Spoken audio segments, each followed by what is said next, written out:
Hello everyone, welcome back to defence तैयारी। आज हम बात करेंगे कि जो इंटरनेशनल लॉ है और जो म्यूनिसिपल लॉ है उसके बीच में रिलेशन क्या है। यानी कि म्यूनिसिपल लॉ बोले तो स्टेट लॉ, इसके बीच में रिलेशन क्या है। तो ये देखते हैं। तो सबसे पहला क्वेश्चन आता है कि भाई जो इंटरनेशनल लॉ है वो अप्लाई होता है पूरे ग्लोब पे, वहीं जो म्यूनिसिपल लॉ है वो किसी एक कंट्री की टेरिटरी पे होता है। इसमें सवाल भी बनता है कि जो इंटरनेशनल लॉ है और जो म्यूनिसिपल लॉ है वो एक साथ कैसे अप्लाई हो सकते हैं। यहाँ पे देखिए स्पेलिंग का एरर है थोड़ा सा। तो जैसे सेम टाइम होगा कि दोनों जो इंटरनेशनल लॉ है म्यूनिसिपल लॉ है वो एक साथ कैसे अप्लाई होंगे। तो बात करते हैं कि उसके लिए कुछ थियोरीज हैं जो बताती हैं कि हाँ रिलेशन क्या है म्यूनिसिपल लॉ और इंटरनेशनल लॉ में। तो monism theory, dualism theory, specific adoption theory, transformation theory and delegation theory. In theories के बारे में हम एक एक करके बात करेंगे आगे कि कैसे क्या अप्लाई होता है। तो जो मोनिज्म थियोरी कहती है उसका कहना है कि भाई the international law and municipal law are the same fundamental nature and arise from the same unity of the science of law being manifestation of a single conception of law। यानी इनका कहना है कि भाई जो इंटरनेशनल लॉ और municipal law हैं उनके जो फंडामेंटल्स हैं या जो इनका फंडामेंटल नेचर है वो क्या है, सेम है। यानी कि इनके बीच में कोई डिफरेंस नहीं है। और दोनों के दोनों जो है, चाहे वो इंटरनेशनल लॉ हो गया या म्यूनिसिपल लॉ हो गया, वो क्या है, अप्लाई होता है किसके लिए, पीपल के लिए। तो जो इनको लोगों ने सपोर्ट किया वो थे राइट, केल्सन और डुइट। और ये बेसिकली जो है जो मोनिज्म थ्योरी कहती है कि जो इंटरनेशनल लॉ या जो इसके कंपोनेंट्स हैं वो एक तरीके से जो मोनिज्म थ्योरी है वो एम्फसाइज करती है साइंटिफिक एनालिसिस इन किसका, जो इंटरनल स्ट्रक्चर ऑफ लॉ है उसका। तो ये मोनिज्म थ्योरी थी। और वहीं आगे हम अगर बात करें, जैसे कि जो इनका कहना है, इनके क्रिटिसिज्म में कुछ बातें, man lies at the root of all laws. Monism theory के लोगों ने कहा कि भाई जो मैन है वो कहाँ लाई करता है, हर लॉ के रूट में है वो। यानी अगर मैन ही नहीं है यानी पीपल ही नहीं है तो फिर वो लॉ कहीं इम्प्लीमेंट नहीं होना। तो ये थी मोनिज्म थ्योरी।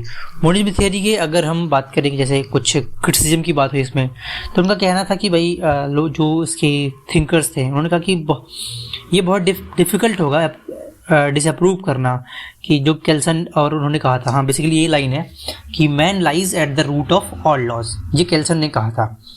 और इसको जो डिनाई करना बहुत ही डिफ़िकल्ट होगा। और सिंपल सी बात है, अगर मैन ही नहीं है तो कोई भी लॉ, कोई भी ट्रीटी अप्लाई नहीं हो सकती। फर्दर अगर हम बात करें कि जो हर कंट्री है वो क्या है, सोवरेन है और वो बाउंड भी नहीं है इंटरनेशनल लॉ से, तो वो फ्री है कि वो इंटरनेशनल लॉ को सिंपली अगर वो फॉलो करना चाहते हैं तो करें, नहीं करना चाहते हैं तो नहीं करें, ये उनकी इच्छा है। ये इस थियोरी का क्रिटिसिज्म में कहा गया। आगे बात करते हैं जो दूसरा है वो है कि डुअलिज्म।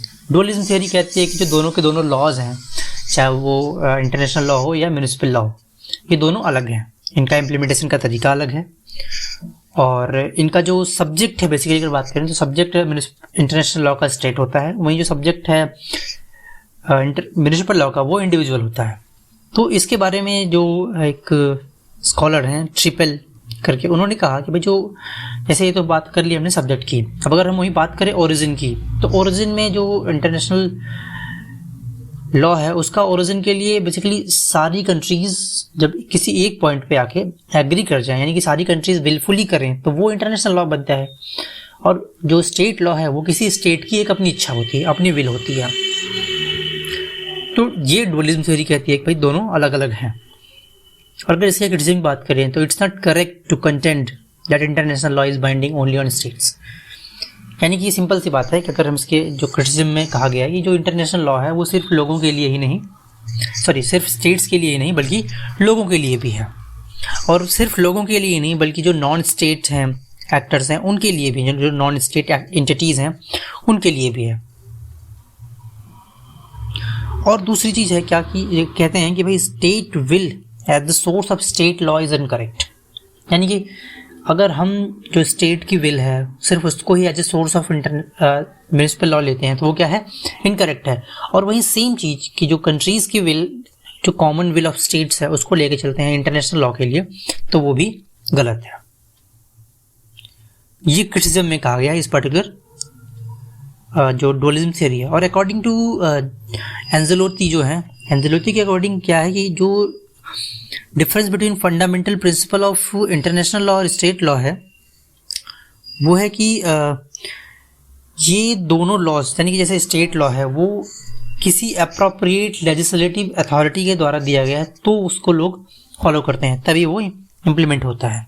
तो ये एक बहुत बड़ा ही डिफरेंस है। और द फंडामेंटल प्रिंसिपल जो इंटरनेशनल लॉ है वो है पैक्टा सुंट सर्वेंडा। पैक्टा सुंट सर्वेंडा एक रोमन टर्म है जिसका मतलब होता है कि जो ट्रीटीज हैं, जो एग्रीमेंट्स हैं, उनको रिस्पेक्ट देना, उनको फॉलो करना, चाहे वो किसी भी टाइप के एग्रीमेंट हों।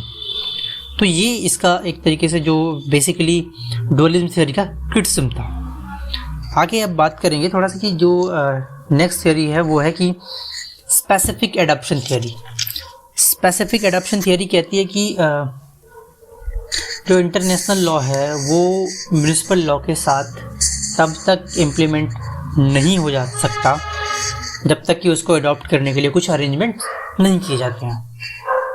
जैसे मैं एक एग्जांपल देता हूँ, जैसे इंटरनेशनल लॉ से लिया हुआ जो ह्यूमन राइट्स एक्ट एडॉप्शन है 1993 का, वो इंटरनेशनल लॉ से लिया हुआ है।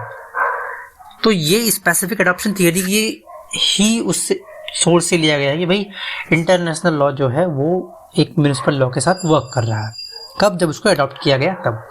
और यहाँ पे आप देख सकते हैं international law can not be applied in sovereign states unless and until the sovereign state specifically adopts that law by a way of enactment. यानी कि जब तक म्युनिसिपल जो स्टेट लॉ है, स्टेट्स है, वो उसको अडॉप्ट नहीं कर लेते तब तक जो इंटरनेशनल लॉ है वो अप्लाई नहीं हो सकता। इसके बारे में कुछ केसेस हैं जो बहुत ही इंपॉर्टेंट हैं, जैसे Tokyo convention act 1975, Vienna convention of diplomatic relations act, और उसके बाद है एक आपका Jolly George versus the bank of Cochin case, और एक और केस है मैं आपको बता दूं anti apartheid United Nations convention act 1981, और anti hijacking act 1982, suppression of unlawful act against the safety of civil aviation act 1982, और international monetary fund and bank amendment act 1982। ये सारे के सारे जो इस स्पेसिफिक एडॉप्शन थियरी के लिए बहुत ही इंपॉर्टेंट मेंशंस हैं। अगर आप कहीं पे ध्यान देंगे इन चीज़ों और पढ़ेंगे तो ये एक स्पेसिफिक एडॉप्शन थियरी के थ्रू ही जो है स्टेट लॉज में ले आए गए थे। ठीक है, इसके बाद आता है ट्रांसफॉर्मेशन थियरी। ट्रांसफॉर्मेशन में थियरी में है कि unless transformed it can not be applied to municipal law. कैसे? कोई ना कोई मैकेनिज्म होती है किसी चीज़ को अप्लाई करने के लिए या उसको अमेंड करके ही बेसिकली अप्लाई कर सकते हैं, क्योंकि जो चीज़ें इंटरनेशनल उसके लिए हैं वो कैसे आपको आपके स्टेट लॉ में इनैक्ट होंगी उसके लिए तो एक पर्टिकुलर लॉ को एक ट्रांसफॉर्मेशन से होकर गुजरना पड़ता है। अगर इंटरनेशनल लॉ है तो उसको ट्रांसफॉर्मेशन से होकर गुजरना पड़ता है स्टेट लॉ में अप्लाई होने के लिए, and without transformation it can not be applied in the field of municipal law. ये बिल्कुल साफ और सीधी बात है। तो स्टेट के पास वो पावर है, चाहे वो ट्रीटी से उठाए, कहीं से कुछ भी करे, बट ट्रांसफॉर्मेशन जो है वो इम्पॉर्टेंट है, अदरवाइज वो नहीं होगा। और एक और चीज़ इनकरेक्ट है कि लाइक इसके जो क्रिटिसिज्म में कहा गया कि transformation from one two other is materially essential. और एक और बात बहुत ही इंपॉर्टेंट है इसमें कि जो इसका क्रिटिसिज्म में कहा गया है कि ऐसा ज़रूरी नहीं है कि जो भी ट्रांसफॉर्मेशन करना है वो एक बहुत ही इसेंशियल है। अगर आप उसको करना चाहें तो कर सकते हैं, अदरवाइज को हम डायरेक्टली अप्लाई करना चाहिए, ऐसा इस थियरी के क्रिटिसिज्म में कहा गया है। उसके बाद आगे आ जाती है कि जो है डेलीगेशन थियरी। डेलीगेशन थियरी में क्या है कि जो इंटरनेशनल लॉ है वो उसके अंदर एक मैकेनिज्म है जो जिससे वो ऑथराइज करता है स्टेट लॉ को या स्टेट को इम्प्लीमेंट करने के लिए। भाई हाँ, आप इस लॉ को पर्टिकुलरली आप अपने कॉन्स्टिट्यूशन के अकॉर्डिंग या ट्रीटी या कन्वेंशन के हिसाब से आप उसको इम्प्लीमेंट कर लो अपने स्टेट में। तो ये था इसका, जो कि सारे पांचों के पांचों आप लोगों को जान लिया कि मोडिज्म थियरी क्या है, डुअलिज्म थियरी क्या है, स्पेसिफिक एडॉप्शन थियरी क्या है, ट्रांसफॉर्मेशन थियरी क्या है और डेलीगेशन थियरी क्या है। अच्छा, इन सब का क्रिटिसिज्म भी बहुत हुआ कि जैसे जैसे चीज़ों को करके लोगों ने अप्लाई किया या कैसे इस पे क्वेश्चंस रेज हुए कि हाँ भाई ये थियरी कैसी है, ये थियरी, इस थियरी के लिए ये चीज़ें जो हैं वो अलग हैं और इसका एक अलग तरीका है। तो ये बेसिकली पार्ट था डेलीगेशन, जो ये म्युनिसिपल लॉ की जो थियरीज थी उसके बारे में कि दोनों का रिलेशन क्या है। अब आगे बात करते हैं कि इंडियन प्रैक्टिस क्या है। तो जो इंडियन प्रैक्टिस है उसमें इंडिया के लिए तो बेसिकली आर्टिकल 51 और आर्टिकल 253 ऑफ इंडियन कॉन्स्टिट्यूशन, इसके बारे में बात करते हैं। जैसे कि जो DPSP है उसमें कहा गया कि भाई जो इंडिया है वो किसी भी कंट्री की जो या सभी कंट्रीज़ की एक तरीके से रेस्पेक्ट करेगा। कैसे करेगा कि जस्ट और ऑनरेबल रिलेशन दूसरे कंट्रीज़ के साथ बनाएगा, वो मेंटेन करेगा। और वहीं उसके अलावा जो है कि एक इंटरनेशनल पीस और सिक्योरिटी को प्रमोट करेगा। वहीं जो दूसरा है कि जो इंटरनेशनल लॉ है, ट्रीटीज़ हैं, ऑब्लिगेशंस हैं, उनकी भी वो रेस्पेक्ट करेगा। और वहीं नेक्स्ट है कि अगर कहीं भी कोई भी डिस्प्यूट होता है तो उसको एक तरीके से पीसफुली सॉल्व करने की कोशिश करेंगे, यानी कि आर्बिट्रेशन के थ्रू उसको निपटाएंगे। ये इंडियन प्रैक्टिस है। और वहीं आर्टिकल 253 जो है वो भाई लेजिस्लेटिव का पार्ट है जिसमें कि ट्रीटीज़ आती हैं। तो उसमें कहना है कि जो इंडियन पार्लियामेंट है उसके पास पावर है कि वो कोई भी लॉ बनाए, अडॉप्ट करे या एग्रीमेंट करे या फिर अलायंसेस बनाए या ट्रीटी को साइन करे, ये उसके पास पावर होती है। तो ये इंडियन प्रैक्टिस है बेसिकली। कुछ केसेस हैं जो बड़े ही इंपॉर्टेंट हैं, अगर आप इनमें ध्यान देंगे तो ये बड़े इंपॉर्टेंट केसेस हैं, इनको आप पढ़ सकते हैं। उसमें है कि एडमिनिस्ट्रेशन जबलपुर वर्सेस शुक्ला, ये एक तरीके से केस था हैबियस कॉर्पस का रिलेटेड टू ह्यूमन राइट्स 1976। वहीं फिर था Gramophone India Limited versus Virendra Bahadur Pandey 1984 judiciary. इसमें था कि judiciary can't accept any law rejected by parliament and judiciary can only approve a case if it is not contradictory to state law.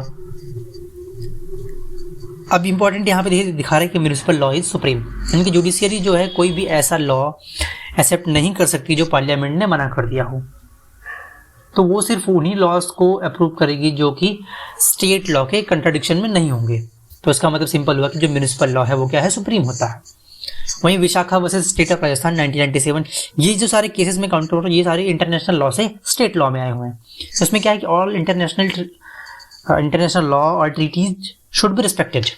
और वहीं दूसरा है कि जो विशाखा केस बहुत ही फेमस हुआ था कि वर्किंग वुमन का सेक्सुअल हरासमेंट के लिए इसमें रेमेडी दी गई थी और इसको अडॉप्ट किया गया था वहाँ पे। वहीं फिर है चेयरमैन रेलवे बोर्ड वर्सेस चंद्रमा दास 2000 केस। इसमें क्या था कि all international conventions and declarations by UN should be respected by signatories, यानी कि जो भी सिग्नेटरीज होंगे किसी भी कन्वेंशन के, किसी भी ट्रीटी के, किसी भी डिक्लेरेशन के, उनको क्या करना होगा, उसकी रेस्पेक्ट करनी होगी, उसको फॉलो करना ही होगा। तो बात करते हैं हम अब कंक्लूजन की। तो बेसिक कंक्लूजन नहीं आता है कि जो म्युनिसिपल लॉ है वो सुप्रीम है इन कॉन्फ्लिक्ट। अगर कहीं पे भी कोई भी कॉन्फ्लिक्ट होता है इंटरनेशनल लॉ और म्युनिसिपल लॉ के बीच में तो वहाँ पे जो सुप्रीम माना जाएगा वो होगा म्युनिसिपल लॉ। हाँ, लेकिन अगर कहीं पे भी कोई भी रेजोल्यूशन अगर अपनाना है तो वो कौन सा होगा, हार्मोनियस वे होगा, पीसफुल वे होगा। और international law can be borrowed in case of municipal law has nothing in its relation. यानी सिंपल कि अगर कहीं पे ऐसा है कि म्युनिसिपल लॉ में किसी चीज़ के लिए कोई प्रोविज़न नहीं है तो उसको इंटरनेशनल लॉ से लिया जा सकता है। अभी आता है कॉन्सेप्ट्स ऑफ अपोजिबिलिटी।